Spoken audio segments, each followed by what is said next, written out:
Reading with your kids. Hola, ni hao, konnichiwa, assalamu alaikum, shalom, mahaba, monimalu wanji, namaste, jambo, bienvenidos. Hi, my name is Jedley, and this is the Reading with Your Kids podcast. We're coming to you from the beautiful neighborhood of Reedville in the southwest corner of Boston, Massachusetts. We're so delighted and so honored that you are joining us in our mission to help families grow closer through reading. Please be sure to subscribe to the show in the iHeartRadio app, on Apple Podcasts, Spotify, Amazon Music, Google Podcasts, Stitcher Radio, Good Pods, Podcast Addict, wherever you find your podcasts. Our guest today is Stephan Kalinski. He'll be here to celebrate Fairy Tales Retold. Before we invite Stephan into the studio, we want to invite you to connect with us on social media. We love connecting with our listeners on social media. Facebook.com/readingwithyourkids. That's a great place to meet us. You can also meet us on Instagram. Our account at Instagram is absolutely exploding. It's at Reading With Your Kids. Of course, we have a huge following over on Twitter at Jedley Magic. We would love for you to be a part of it too. We have a great page on Pinterest, and rumor has it we'll be starting a TikTok account. I don't know what I'm going to be doing, but we're going to be there. We're up there now, so you want to check that out. It's Reading With Your Kids on TikTok. And also, please do visit our website, readingwithyourkids.com. You can click on the contact button at the top of the page to send us a message. Let us know what you think we're doing right. Let us know what we could be doing better. And most of all, let us know who you think we should have on the podcast. Stephan is here today on the podcast because one of our listeners contacted us through that contact button and let us know that hey, the guys over at Fairy Tales Retold, it's really cool. You should check them out. We did. We invited Stephan on. He was great. You're going to find out right now. Joining us right now from Berlin in the nation of Germany. Our guest is here today to celebrate a really wonderful book. It's called Fairy Tales Retold, and we're really excited to welcome Stephan Kalinski. Hey, Stephan, how are you? Good. Thank you very much for having me. Hey, Jed. Greetings to Boston, right? Yes, we are in cold, icy Boston. It was 60 degrees Fahrenheit on Saturday, and today it's 3 degrees Fahrenheit. Ouch. Okay. Ouch is right. It's not too bad over here. Ouch is the perfect description of the temperature here. I'm really excited for Stephan to be here for a lot of different reasons, mainly because, we always invite our listeners to let us know what we're doing right, what we could be doing better, and who they would like to hear on the podcast. And not too long ago, a listener wrote to us and said, hey, you should get the guys at Fairy Tales Retold to come on the show. So we reached out to them, and here we are. So thank you to that listener who gave that suggestion to us. And we're really excited to have you. Tell us all about Fairy Tales Retold, please. Well, thanks for having us. Yeah, so this is a project that started about 2 years ago because I have two kids. They were 5 and 3 at the time. And we were reading Snow White at the time. And I got really annoyed about the fact that all the princesses in these stories seem to be, it's all about the way they look. They always had to be the prettiest. They were always passive. They were always being saved. So just for fun, I started changing. In Snow White, you have this very famous sentence, right? Mirror, mirror on the wall, who's the fairest or who's the prettiest of them all? And then just for fun, I was reading it to my daughter, and I changed the prettiest to the bravest in the land. And she started giggling. She thought it was really, really funny. And I thought, wow, that's really amazing. Just changing one little word, what impact that has on the story. And so we did that a couple times reading the story. But then she said after the 4th or 5th time, she said, please read it the way it's written in the book. I want you to read it that way. And then it kind of made click in my head, and I realized, man, these children's books, they have such an impact on kids, and they really believe what's written in these stories. They really take the images that they see. They're really, really important. And then I said to her, okay, let's do a little book project together. And that's when we started on a whim. this project called Fairy Tales Retold. And the idea is that we take these famous, really impactful stories, and we want to keep the story the same, but we want to make adjustments here and there, and they together in totality have a big, big impact on the story and on the kids. And that's kind of that's how we stumbled into it. And then what we realized is that there seems to be a big demand or need for this, that a lot of people stop reading fairy tales because they think they're too brutal, they're too old, they're too outdated, or that a lot of people start changing things themselves when they read stories. And that's been a really, really exciting project. We've learned a tremendous amount. And yeah, I'm really happy that somebody recommended us. That's amazing. Well, that's wonderful. You know, I noticed the same kind of thing myself when my daughter, who is now 26 years old, when my daughter was on my lap and we were reading stories together, and probably like your daughter, everybody was telling my daughter, "Oh, how beautiful you are! You're so pretty!" And oh my, took my breath away. And it was to the point where there was this one particular person who just went overboard, and my daughter just kind of looked at me like, and I realized at that time that even though she was really, really young, she knew that there was more to her than the way she looked. Yeah. I mean, it's incredible how, and then when you start realizing it and you look around and listen around, it's incredible how much outside pressure there is. I mean, you know that, but that it starts so young was something that I was just shocked by it. And that's when we really realized, hey, this is something that could be quite meaningful, and it could and kids enjoy it. I mean, just yesterday I was at a school. They did a school project about fairy tales, and we were invited to kind of come and guide them. And I asked the kids, because they also had to rewrite fairy tales, and then they asked them, what don't they like? And there was 3 or 4 boys that raised their hand. They always have to kiss each other. They don't know each other. They always have to get married right away. Why is that? Or why does the prince always have to come save them? I mean, it was incredible. They were 7 or 8 years old, and they already really understood this kind of concept, and they were annoyed by it. And so I think they realize it, and I think they're quite open to change, probably more so than sometimes the elder generation. Yeah. Well, you know, fairy tales have been around forever, but they've been evolving forever. Because I know that the original Grimm fairy tales are mighty grim.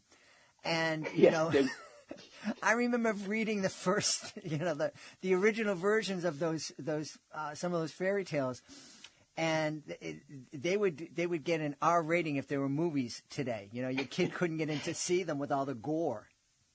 Yeah, they're quite brutal. And it's funny when we talk to some people, they say, "Oh, why do you have to change it?" And then I ask them, but do you remember, for example, in Snow White, do you remember the ending? And they're like, "No." Because most people have the Disney kind of version in their head. And when you tell them like the Grimm version, they're like, "Oh, wow, I would never want to read that to my kids," because they are quite brutal. And what I've learned is that apparently at that time, way back then, the fairy tales were actually written for adults, not for the kids. So they had a completely different meaning or a different purpose in life. And now, yes, of course, they change a lot, but now it's, I think that's why it's kind of nice, or they're always, I think, also a reflection of the time they're written in, the fairy tales. So I think it's quite nice to have a little change. I mean, people always have the choice. They can always buy the original versions, or they can buy an updated version. But it's really fun to see. And also what we noticed is just the imagery. We spend a lot of time trying to figure out how the characters should look, and what kind of, what elements to include. And it's really fun to see how kids respond to that kind of, to those little details that you kind of include. And it's amazing what they realize and pick up on. So talk to us a little bit about how you reimagined the story of Snow White and the Seven Dwarfs. So it really started just with the idea of making her the bravest in the land, right? So that was kind of the starting point. And then also what we wanted to do is visually, when we looked at kind of images or especially the Disney kind of cartoons, you realize that these princesses are always drawn in incredibly, they seem to be much older than they should be.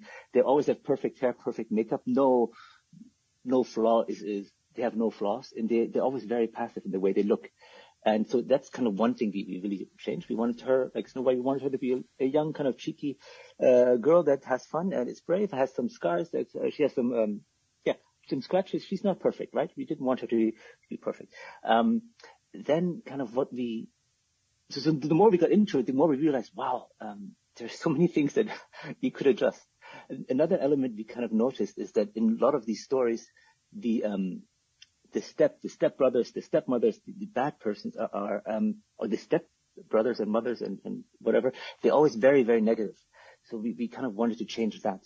And the other element we included in this case with the evil queen, we wanted to give her a reason why she becomes evil. Because we would argue no one is born evil or no one is born mean. Something happens along life, something happens and their characters change and, things happen. So we wanted to kind of explain the kids or give them a little hint, hey, this is why they changed. We also showed a little bit of the father-daughter dynamic, a bit more. So that's kind of how we started. And then it got a little bit more and more. We started kind of changing the brutality. We took that out because we noticed, again, in a lot of these stories, something bad happens and then somebody takes revenge, right? But then if you think about it, if you kind of answer violence with violence, it's kind of a vicious cycle. Mm-hmm. So in our adaptation, Snow White kind of has a different approach or a different idea of when it comes to this idea of revenging herself or being revenged. So those kind of elements we played with. And also when it came to the Seven Dwarfs, we wanted them to represent the world because at the time when they were written, it was kind of a German story. So these characters were also very monotone in the way they were drawn. But for example, when you walk around Berlin today, it's an incredible melting pot, right? And nobody looks the same. So we kind of took that idea and thought, hey, the Seven Dwarfs, it could be really cool if they come from all over the world. And we made them kind of look in such a way that kids can identify themselves with the characters. Maybe they have glasses, maybe they have the same hair, the same skin color, whatever it is. And that makes it really, really exciting for kids when they see something that is similar to them, that they can identify with. So it's kind of some of the elements we ended up playing with in the book. Yeah, that's neat. I'm looking at some of the art from the book, and you're right. Snow White is very different. She's not perfect, but she's she's brave, and she's still beautiful in her own way with her flaws and scars and very imperfect hair. And it's great looking at the rainbow of little people that are surrounding her and joining her in her mission. Yeah, and also we just wanted her to be a bit more self-determined, right? Mm-hmm. So she doesn't get saved by the prince. He helps her, but by accident. We wanted her to have more self-determination. We also wanted the dynamic between her and the prince at the end to be much more natural, right? Because I think, of course, love at first sight happens in the world, but it's not the norm, or it doesn't happen to everyone. So we wanted to kind of the kids to realize or to kind of see how their dynamic evolves, right? They become a bit of friends, and then the ending's a tiny bit different. So we wanted to kind of show kids, hey, there's another way fairy tales can end. Mm-hmm. It doesn't always have to be kiss, wedding, and off they go. Off you go. So that's one of the things. And then what we realized is, hey, people really liked it. And then what we do now is we've actually rewritten 10 other stories already. And now every year we're going to bring out 1 to 2 new books. And the idea is that with each book, we kind of identify 1 or 2 main themes to include and to kind of, tie that to a story. You know, it's interesting as you were talking about the different versions of the story of Snow White and the Seven Dwarfs and what kids pick up on it. I remember when my son is a couple years older than my daughter, and he had saw the Disney version, and in the Disney version, of course, Dopey doesn't speak. And my son also noticed that Dopey didn't have any teeth. And so when my daughter was born and she came into the world without teeth and without being able to speak, my son, very clever, he said, she doesn't have any teeth. That's why she can't speak. It's because, and I know that because Dopey doesn't have any teeth. So it's really fascinating what kids kind of pick up on in stories. And sometimes they're not picking up what we want them to pick up. They're seeing something completely different. Yeah, they pick up everything. For example, what we kind of did with the evil queen in the story, we changed the way she looks. So the more her character kind of becomes evil or decays inwardly, the more her visual appearance also changes, and also what she wears changes. And kids realize that right away. It's incredible. It's really amazing to see, and it's really because we work now a lot with schools. What we see is once you kind of explain to kids or say, hey, look, this is what we did, you can see kind of like a light go on in their head, and they say, that's cool. And then they think about stories that they could change or what they would want to change. Mm-hmm. So it's really neat to see that they also say, hey, look, I can change something. It doesn't always have to be this way. Yeah. It's really cool. And I think too, by showing the transformation of your evil queen, that something happened, and I think it kind of gives us hope, and it will give kids hope that, she's turning into an evil queen. Maybe at some point she can turn back into a nice person if people are kind to her. That's true as well. Yeah. I mean, that's one of the ideas, that we wanted to make these characters a bit more natural, mm-hmm. right? Because I think in olden times, these fairy tales were very, very black and white. There was not much nuance, right? Because they served a different purpose. But I think kids nowadays, at least, I think the kids I see around here, they're so much more advanced at their age than I think I was at that time. So I think they pick up all this stuff, and they can understand, hey, it's not always black and white, that, things happen. Yeah. And it's nice to see. Yeah. Yeah. Well, when you look back at when these stories were first written, they were written, as you said, for a German audience that was pretty similar. And a lot of those people never really went much further than the place they were born. They were kind of in their own village, or maybe some in the city. But that's about it. They weren't exposed. Kids these days, they literally have access to the world. Absolutely. That's exactly true. And that's one of the things why we illustrated these characters the way we did, because we thought, hey, look, everybody's exposed to it. These stories, yes, they were maybe German or French.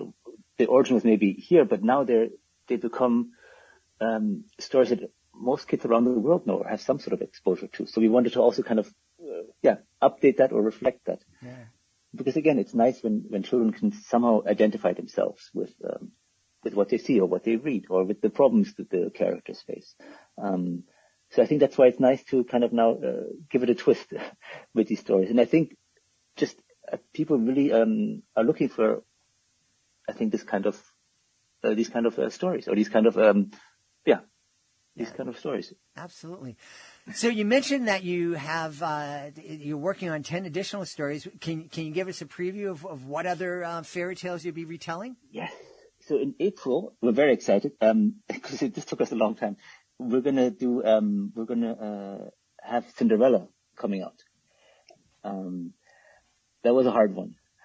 The reason is because I write with a friend of mine from London, and what you don't realize is how many different stories are popular in each country. For example, with Cinderella, in Germany, you have two very, very popular versions. One is the Grimm version, and one is a very popular German Czech movie that's really impactful. But internationally, people mostly know it from from the Disney version, which is based on the French version. So it makes it a bit of a challenge if you want to update a story, but you have two or three kind of versions to work off, and each one has different elements. So it's kind of tricky to work everything in, because we want it to be recognizable to everybody, right?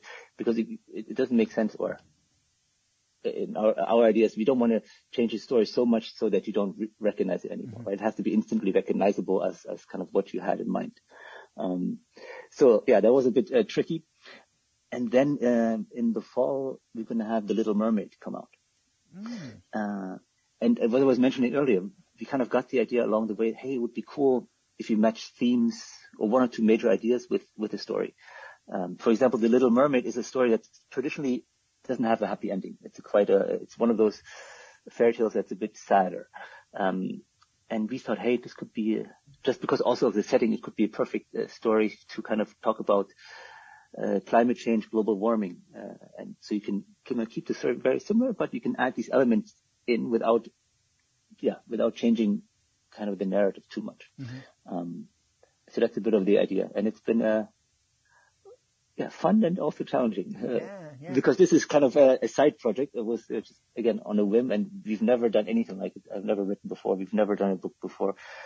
I've never had to figure out artwork or work with a printer. I mean, all these things kind of we learned while doing, which is kind of fun as well. Yeah. Well, you mentioned a couple of times that you have a team. Why don't we give a shout out to the other members of the team? Yes, we have Ian in London. He's actually a teacher. And I met him. We were part of a team that organized TED events in London. And, he's really, really clever. And the nice thing is he works with kids every day, a little bit older, but he has a lot of exposure to kids, the problems they face. Then we have Estrella, who does a lot of our social media work. And then, of course, Claudia, who's the star, who is the illustrator. And we found her in Sardinia, in Italy. And she's an incredible painter. And we were looking for somebody. It was very hard to find somebody to on a very short notice who could illustrate. And that had a certain style, because a lot of people, I think, can draw, but it's hard to find people that have a certain something. And when we saw her drawings, we were just really, smitten by them, I guess. And she really, really liked the project. And, she's now the one who illustrates all our books. It's neat. It's great that you have this, and it's great that we're living in a time that, people in Italy and the United Kingdom and Germany, for one thing, aren't fighting with each other. But it's also wonderful that we live in a time when you can collaborate, and you and I across the ocean from each other are having a chance to talk with each other. No, absolutely, and also one of the things we did is when we kind of wrote the first version, we sent it out to about 50 or maybe 60 people, just kind of with the questionnaire and feedback. And I mean, what's nice to see how invested everybody was, but what's also was amazing is how much we missed or how many obvious things, because we thought, okay, we really thought about this and et cetera, but there was so much improvement to the story. So it's really a collaborative effort, and it's fun to see how much the grandparents get involved or how excited they are, or everybody wants to help out. And it's, the challenge is almost how to channel all this positive energy in the right way, when this is still kind of a side project, but growing and growing in terms of involvement and scope. Yeah.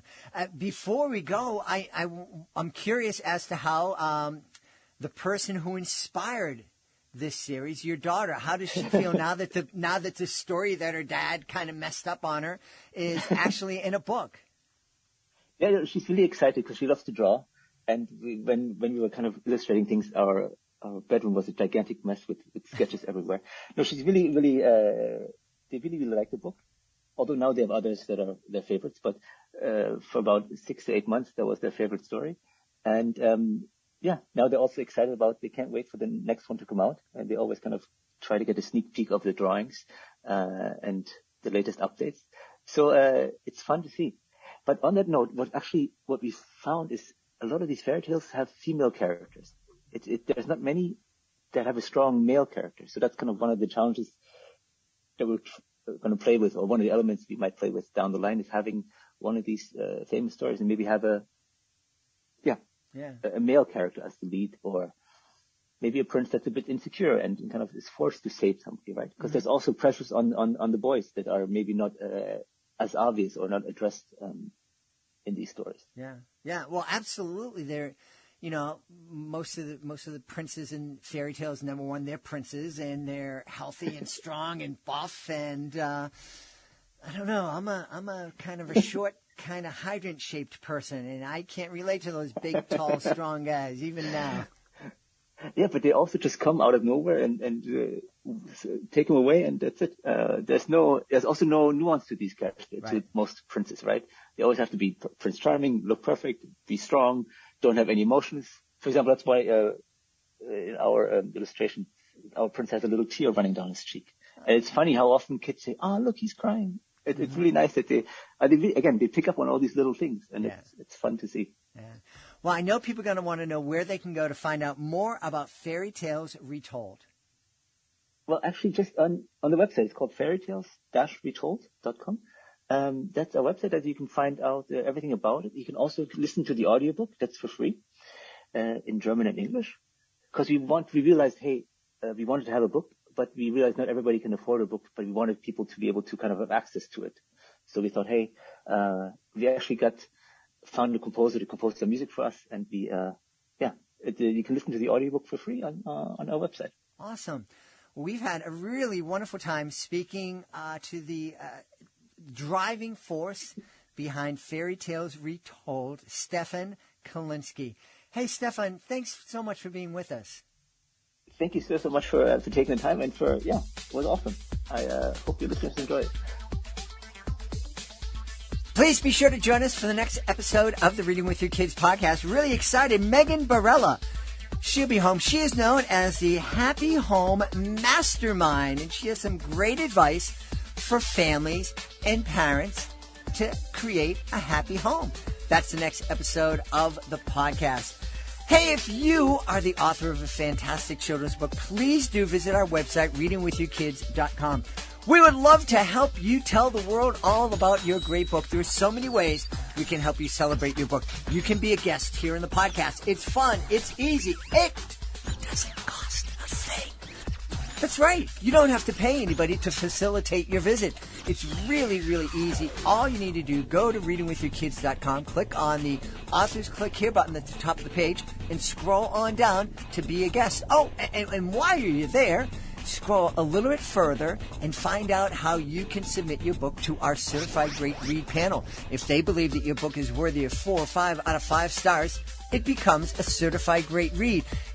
And with that status comes a number of really powerful tools that can let families know that your book is worthy of their consideration. And also scroll down even further and find out about our promotional packages. We can celebrate your books through commercials on the podcast, through messages to our 75,000 plus social media followers, through displaying your book on our nationwide network of digital pedestrian billboards, displaying your book at one of our exciting live events. So many ways. We'll design a package just for you. Just go to readingwithyourkids.com, click on that click on that Authors Click Here button at the top of the page. You can also click the contact button. I want to thank the folks who made today's show so wonderful. First, we want to thank the unknown listener who suggested that we invite Stephan Kalinski on to talk about Fairy Tales Retold. Thank you so very much. You didn't include your name in your message, but we really appreciate Stephan was a fantastic guest. And so we should thank Stephan Kalinski for being on the show. Be sure to check out Fairy Tales Retold. Also want to thank my team, Alejandra Doherty, Fatima Khan, Rory Brady, Skylar Strauss, Frank Guerrillos. I want to thank my beautiful wife for all the support she's giving me. Most of all, we want to thank you. Thank you so much for taking the time to join us today. And as always, thank you so very much for taking the time to make the world a better place by reading with your kids. I'll be looking for you in the next edition of the Reading with Your Kids podcast.